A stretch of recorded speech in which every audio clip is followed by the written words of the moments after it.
389 ప్రశ్న 389 ప్రశ్న. నిర్గమాకాండ 17వ అధ్యాయము, సంఖ్యాకాండ 20వ అధ్యాయంలో స్థలాలు వేరుగా సందర్భం ఒకటిగా ఉన్నాయి, వివరించండి. స్థలాలు వేరుగా ఉన్నాయి, కరెక్టే. సందర్భాలు వేరుగా లేవు. సందర్భాలు ఒకటిగా లేవు, వేరుగా ఉన్నాయి. సంఖ్యాకాండంలో 17వ అధ్యాయంలో నిర్గమాకాండ 17వ అధ్యాయము మొదటి నుండి 7 వచనాల్లో ఇక్కడ బండను కొట్టమంటాడు. ఏమంటాడు? బండను కొట్టమన్నాడు. కానీ సంఖ్యాకాండ 20వ అధ్యాయంలో బండను కొట్టమని లేదు, బండతో మాట్లాడమన్నాడు. ఇతను ఇచ్చిన ప్రశ్నే తప్పు. రెండు చోట్ల ఏమన్నాడు? రెండు చోట్ల స్థలాలు వేరు, సందర్భాలు కూడా వేరే. నిర్గమాకాండం 17వ అధ్యాయంలో మాట్లాడమంట, బండతో మాట్లాడు. బండను కొట్టమన్నాడు. 17వ అధ్యాయం నిర్గమాకాండం 17వ మొదటి నుంచి. తర్వాత ఇశ్రాయేలు సర్వ సమాజము యెహోవా మాట చెప్పున తమ ప్రయాణముల్లో సీను అరణ్యం నుండి ప్రయాణమైపోయి రెఫీదీములో దిగిరి. ప్రజలు తమకు త్రాగ నీళ్లు లేనందున మోషేతో వాదించుచు త్రాగుటకు మాకు నీళ్ళిమ్మను అడగగా మోషే, మీరు నాతో వాదింపనేలా, యెహోవాను శోధింపనేలా అని వారితో చెప్పాను. అక్కడ ప్రజలు నీళ్లు లేక దప్పిగొని మోషే మీద సనుగుచు, ఇదెందుకు? మమ్మును మా పిల్లలను మా పశువులను దప్పిచేత చంపుటకు ఐగుప్తు నుండి ఇక్కడికి తీసుకుని వచ్చితిరి అని. అప్పుడు మోషే యెహోవాకు మొరపెట్టుచు, ఈ ప్రజలు నేను ఏమి చేయుదును? కొంతసేపటికి నన్ను రాళ్లతో కొట్టి చంపుదురు అని. అందుకు యెహోవా, నువ్వు ఇశ్రాయేలు పెద్దల్లో కొందరిని తీసుకుని ప్రజలకు ముందుగా పొమ్ము. నీవు నదిని కొట్టిన నీ కర్ర చేత పట్టుకుని పొమ్ము. ఇదిగో అక్కడ హోరేబులో బండ మీద నేను నీకు ఎదురుగా నిలిచేదను. అది హోరేబు. ఈ ప్రాంతం ఇది హోరేబు. 17వ అధ్యాయము 6వ కాండంలో మరి ఎన్ని వచనం? 6వ వచనం. హోరేబు. ఇక్కడ హోరేబు అనుకుంటా, నీకు ఎదురుగా నిలబడతాను నేను. నిలబడితే ఏం చేయాలి? నీవు ఆ బండను కొట్టగా ప్రజలు త్రాగుటకు దానిలో నుండి నీళ్లు బయలుదేరినని మోషేతో సెలవీయగా. ఇక్కడ స్థలము హోరేబు, సందర్భము బండతో మాట్లాడి నీళ్ళు వస్తాయి, బండతో కొట్టాలి. చూసాను ఈ స్థలాన్ని నేను. మరి దేవుడు నన్ను 2016వ సంవత్సరంలో ఇశ్రాయేల్ దేశం తీసుకెళ్ళినప్పుడు ఈ యొక్క హోరేబు కొట్టకి వెళ్ళాం. కాబట్టి ఇక్కడ వెళ్ళి కొడతాడు, బండను కొడతాడు, నీళ్ళు వచ్చేస్తాయి. చదువుది నిర్గమాకాండం 17వ అధ్యాయము 6వ వచనం. ఇదిగో అక్కడ హోరేబులో బండ మీద నేను నీకు ఎదురుగా నిలిచేదను. నీవు ఆ బండను కొట్టగా ప్రజలు త్రాగుటకు దానిలో నీళ్లు బయలుదేరినని మోషేతో సెలవేయగా మోషే ఇశ్రాయేలు పెద్దల కొనులు ఎదుట అట్లు చేశాను. అట్లంటే ఓ బండ యెహోవా సెలవిస్తున్నాడు. యెహోవా ఎక్కడున్నాడు? బండకి అవతల ఎదురుగా ఉన్నాడు. బండకి అవతల ఎదురు ఉన్నాడు. బండకి అవతల ఎవరున్నారు? మోషేను ఇశ్రాయేలు పెద్దలు. యెహోవా ఎక్కడున్నాడు? బండకే ఎదురుగా ఉన్నాడు. అక్కడ మాట్లాడుతున్నాడు బండతోటి. బండలో నీళ్ళు వస్తాయి. ఒక పాట కూడా కట్టాం మనం, దీని మీద పాట కూడా కట్టాం. చూడు, దేవునికి అసాధ్యమైనది ఏదైనా కలదా అంటే దేవుడు నాకు ఇచ్చిన పాటల్లో ఈ పాట దేవుడు నాకు ఇచ్చాడు. ఏమని ఇచ్చాడు? బండ నుండి నీళ్లను సమృద్ధిగా కురిపించు. నా వాక్యానుసారమైన బైబిల్ పాటల్లో, బైబిల్ పాటలో ఒక పాట, దేవునికి ఏదైనాను చేయన సాధ్యమా, దేవునికి ఏదైనాను చేయన సాధ్యమా. ఇది నాకు దేవుడు నాకు పాటల్లో ఒక 100 పాటలు నాకు ఇచ్చాడు. అందులో 18వ పాట. దీంట్లో ఎన్నో చరణం? 4వ చరణంలో బండ నుండి నీళ్లను బండా నుండి నీళ్లను సమృద్ధిగా ప్రవహింపజేసే, సమృద్ధిగా ప్రవహింపజేసే ఆ జలములే మేరీబా, ఆ జలములే మేరీబా. దేవునికేదైనాను చేయన సాధ్యమా, దేవునికేదైనాను చేయన సాధ్యమా, అసాధ్యమేదైనాను కలదా ఆయనకు, అసాధ్యమేదైనాను కలదా ఆయనకు. దేవునికేదైనాను చేయన సాధ్యమా. కాబట్టి బండలోంచి నీళ్ళు రావడం 2 సార్లు వచ్చాయి. నిర్గమాకాండం 17వ అధ్యాయంలో మాట్లాడితే నీళ్ళు వచ్చాయి, కొడితే వచ్చాయి. నిర్గమాకాండం 17 బండను కొడితే నీళ్ళు వచ్చాయి. ఇప్పుడు సంఖ్యాకాండం 20 అలా కాదు, సంఖ్యాకాండం 20 అధ్యాయంలో మళ్ళీ వచ్చిన సమస్య. ఏ సమస్య? నీళ్ళు సమస్య. సంఖ్యాకాండము 20 అధ్యాయం, సంఖ్యాకాండము 20 అధ్యాయంలో ఇదే సమస్య వచ్చింది మళ్ళీ. సంఖ్యాకాండం 20 అధ్యాయము చదువు. సంఖ్యాకాండం 20 అధ్యాయము మొదటి వచనం. మొదటి నెల యందు ఇశ్రాయేలు సర్వ సమాజము సీను అరణ్యమునకు రాగా ప్రజలు కాదేశులో దిగిరి. అక్కడ మిరియాము చనిపోయి. ఇదే ప్రాంతం సీను అరణ్యం. అదెక్కడ? హోరేబ్. రెండవ వచనం. సంఖ్యాకాండం 20 వచ్చి 2 మొదటి వచనం. మొదటి నెల యందు ఇశ్రాయేలు సర్వ సమాజము సీను అరణ్యమునకు రాగా ప్రజలు కాదేశులో దిగిరి. అక్కడ మిరియాము చనిపోయి పాతి పెట్టబడింది. అది సందర్భం. మిరియాము చనిపోయి పాతి పెట్టబడింది. మిరియాము ఎవరు? మోషే అక్క, ఇంకా అహరోను అక్క. మిరియాము, అహరోను, మోషే. మిరియాము చనిపోయింది. ఆమె కూడా నాయకురాలే. నాయకురాలు. ఆమె కూడా ప్రవక్తి. ప్రవక్త అని నిర్గమాకాండం 15వ అధ్యాయం ఉంటుంది. ఇప్పుడు ఆమె చనిపోయిన తర్వాత ఏం జరిగిందంటే 2వ వచనం. సంఖ్యాకాండం 20 వచ్చి 2 వచనం. ఆ సమాజమున నీళ్లు లేకపోయినందున వారు మోషే అహరోనులకు విరోధముగా పోగేరి. ఏం కావాలి? నీళ్ళు కావాలి. నీళ్ళు కావాలంటే విరోధంగా పోగడం ఎందుకు? అడిగితే దేవుడు కదా తీసుకొచ్చేది, ఆ మోషే ద్వారా ఇస్తుంటాడు. కాబట్టి ఈ విరోధం, మాటకి విరోధమే. ఎవరు? ఇశ్రాయేలు. ప్రతి దానికి విరోధం వాళ్ళు. ఇప్పుడు కూడా ప్రపంచం అంతటితో కొన్ని వాళ్ళు ఇశ్రాయేల్ చుట్టుపక్కల దేశంతో ఈ రోజుకి సమాధానం లేదు. అర్థమవుతుందా? కాబట్టి అబ్రామును పిలిచాడు దేవుడు. ఆదికాండం 12వ అధ్యాయంలో అబ్రామును పిలిచాడు.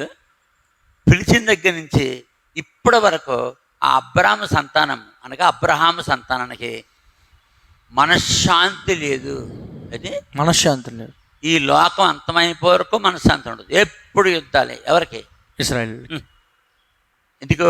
వాళ్ళు దేవుడి పేరు ఏంటి? సైన్యములకు అధిపతిగా యెహోవా. ఆయన యుద్ధాలు చేస్తుంటాడు.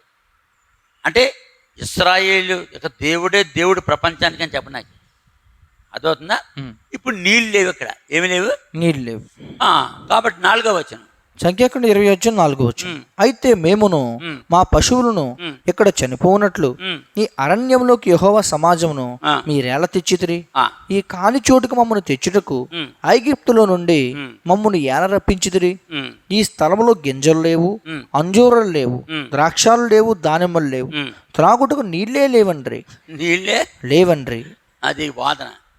దాని తర్వాత 6వ వచనం. అప్పుడు మోషే అహరోనులు సమాజము ఎదుటి నుండి ప్రత్యక్ష గుడారం యొక్క ద్వారంలోనికి వెళ్ళి సాగిలపడగా యెహోవా మహిమ వారికి కనబడెను. అది యెహోవా మహిమ వారికి కనబడెను. ఇంతకుముందు నిర్గమాకాండ 33 అధ్యాయంలో నీ మహిమ నాకు చూపించమంటాడు. అప్పుడు దేవుడు ఏమన్నాడు?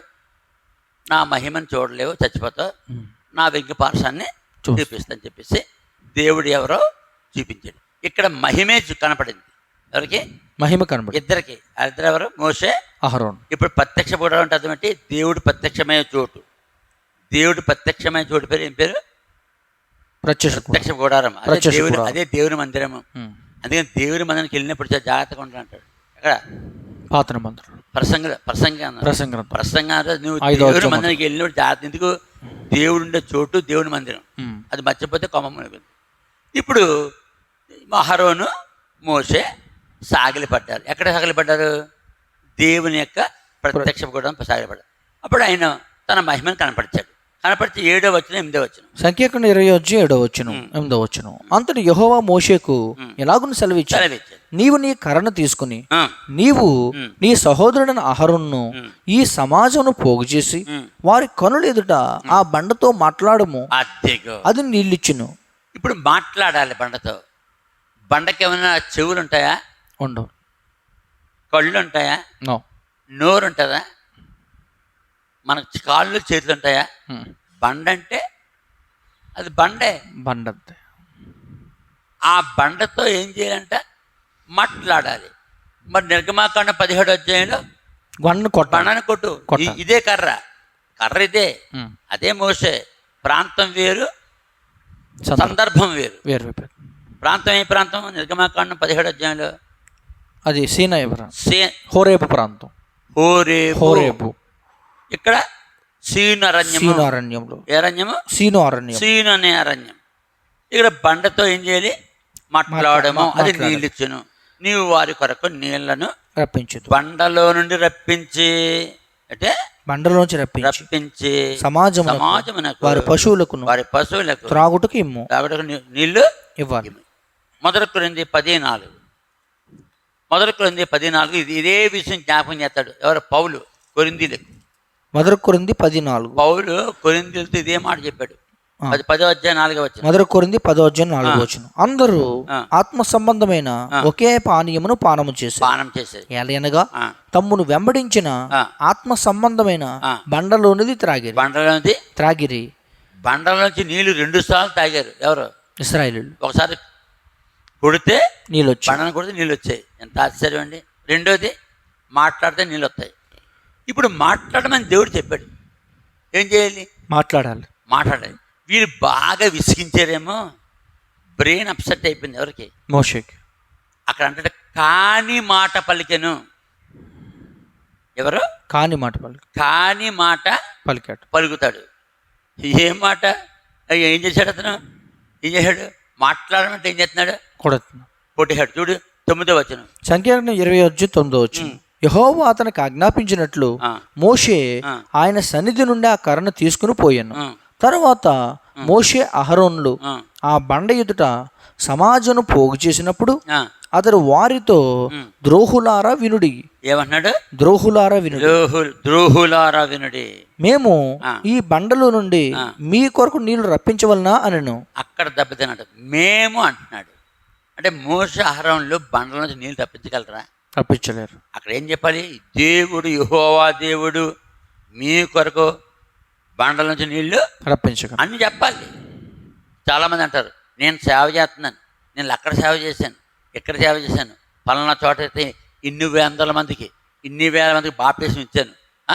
రకరకాలుగా ఎవ్వడో ఏం చేయలేడు దేవుని చిత్తం కాకుండా. అదే అంటాడు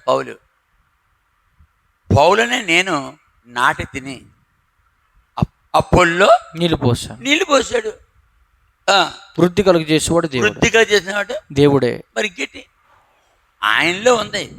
మొక్కను నాటావు, నీళ్ళు పోసావు, వృద్ధి అవ్వలేదు. అది పువ్వులు కాస్తే కాయలు కాలేదు.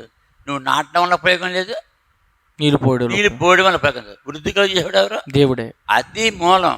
ప్రతి దానికి దేవుడే మూలం. ఆయనకే వందనాలు చెల్లించాలి తప్ప నేను ఇది చేస్తున్నాను, అది చేస్తున్నాను, ఇంత పెద్ద సేవకుడిని, అంత పెద్ద సేవకుడిని, నేను ఎలా చేయగలను, అలా అన్నావా కొంప ముళ్ళిపోదు. దేవుని దగ్గర మాత్రం సెల్ఫ్ పంచేది.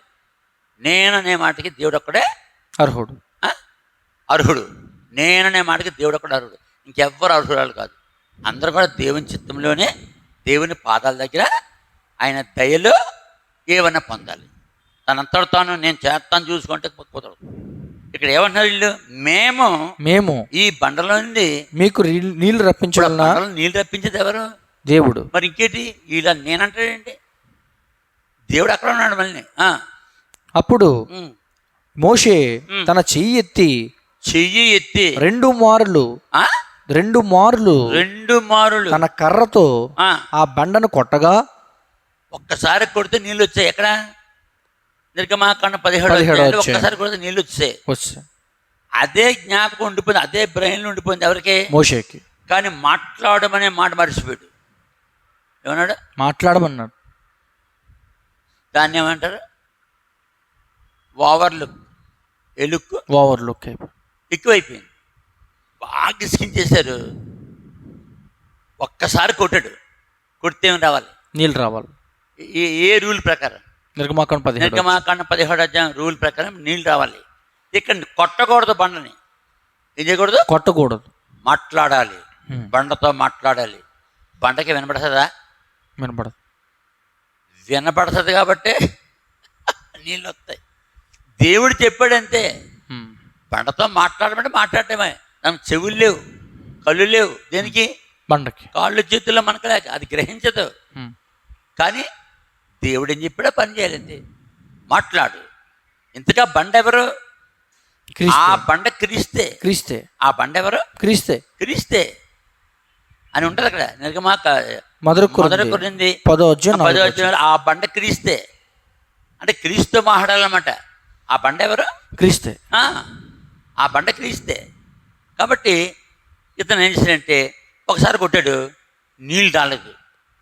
రెండోసారి కొట్టాడు. కొడితే నీళ్ళు వస్తాయా? మాట్లాడితే నీళ్ళు వస్తాయా? మాట్లాడితే వచ్చేస్తాయి. మరి కొడితే నీళ్ళు ఎందుకు వచ్చాయి? 2 సార్లు కొట్టాడు. ఒకసారి కొట్టాడు, నీళ్ళు రాలేదు. అప్పుడు అయ్యో బాబా, దేవుడు నన్ను మాట్లాడమన్నాడు, కొట్టమని లేదు కదా అని చెప్పేసి క్షమాపణ వేడుకుని మాట్లాడాలి. మళ్ళీ రెండోసారి కొట్టాడు. రెండోసారి కొట్టినప్పుడు కూడా నీళ్ళు రాకపోతే రాళ్ళతో కూడా చంపేశాడు. ఎవరిని? మోషేని చంపేద్దామని తెలుసుండి దేవుడు కనికరించి దేవుడు చెప్పిన ప్రకారంగా చేయకపోయినా తన సేవకుని ఆదుకోనాకే నీళ్ళు రప్పించేశాడా? ఇతను ప్రశ్న ఏంటి?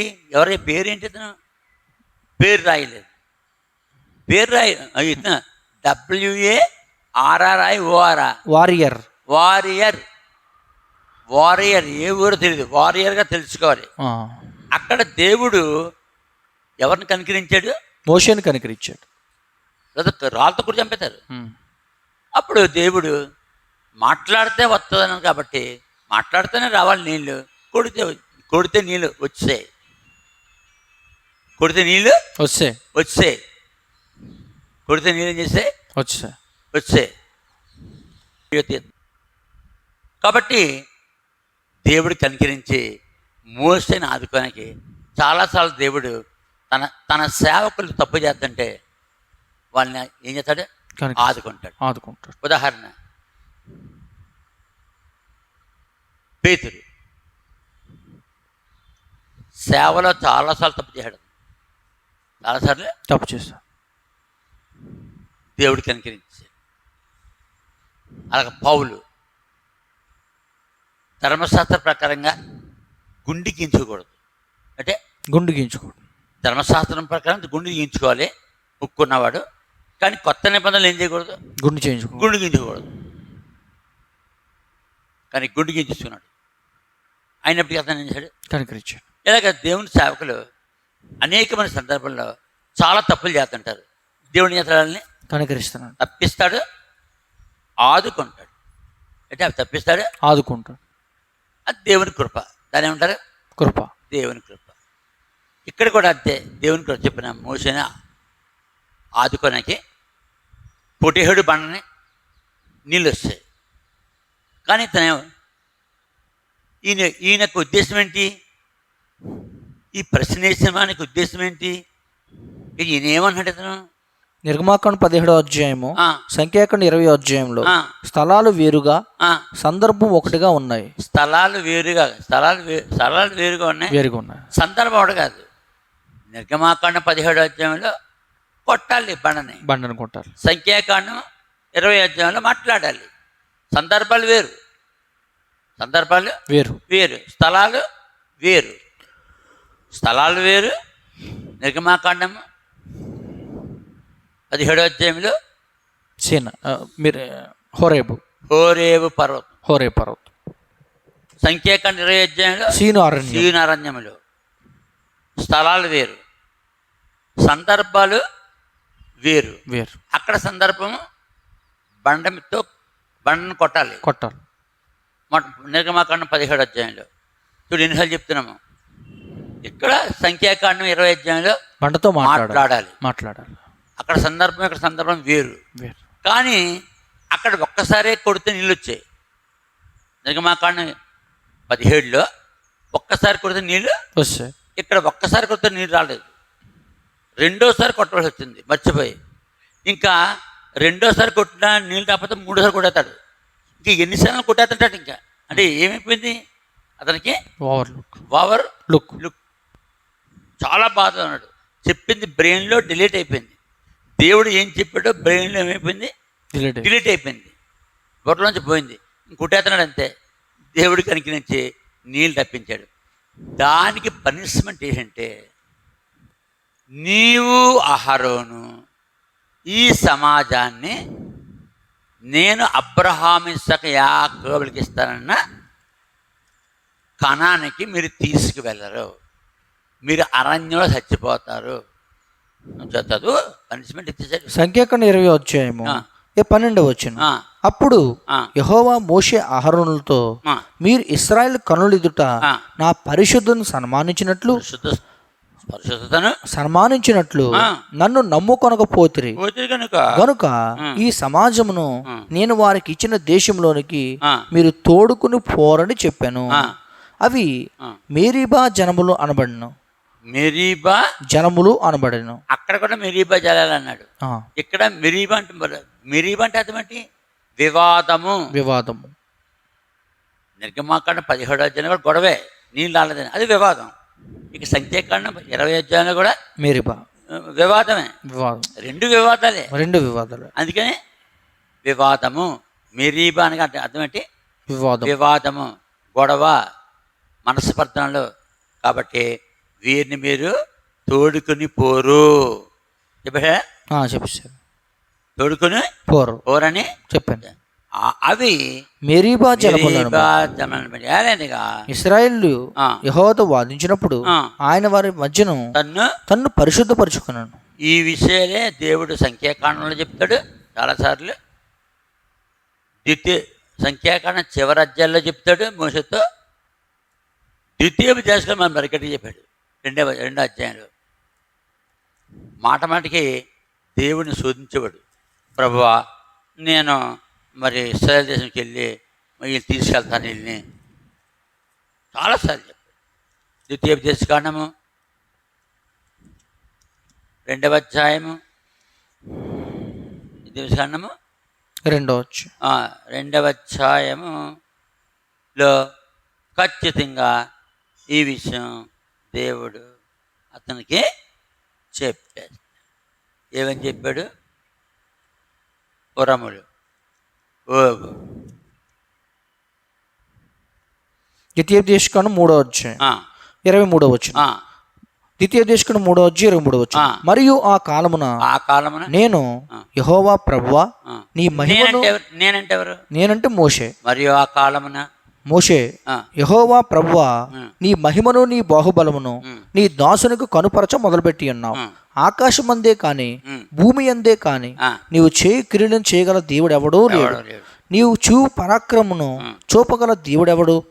నేను అద్దరికి వెళ్ళి అంటే యోర్దాను దాటి అద్దరికి వెళ్ళి యోర్దాను అవతలనున్న ఈ మంచి దేశమును మంచి మన్యమును ఆ లెబానును చూచినట్లు దయచేయమని నేను యెహోవాను బ్రతిమలాడగా బ్రతిమాలు కొనగా ఆ. యెహోవా మిమ్మును బట్టి ఆ. నా మీద కోపపడి ఆ. నా మనవి వినకపోయాను. ఆ, మరియు యెహోవా నాతో ఇట్లనెను, ఆ. చాలును, చాలు. ఇకను ఈ సంగతి గురించి నాతో మాట్లాడవద్దు. ఏ సంగతి?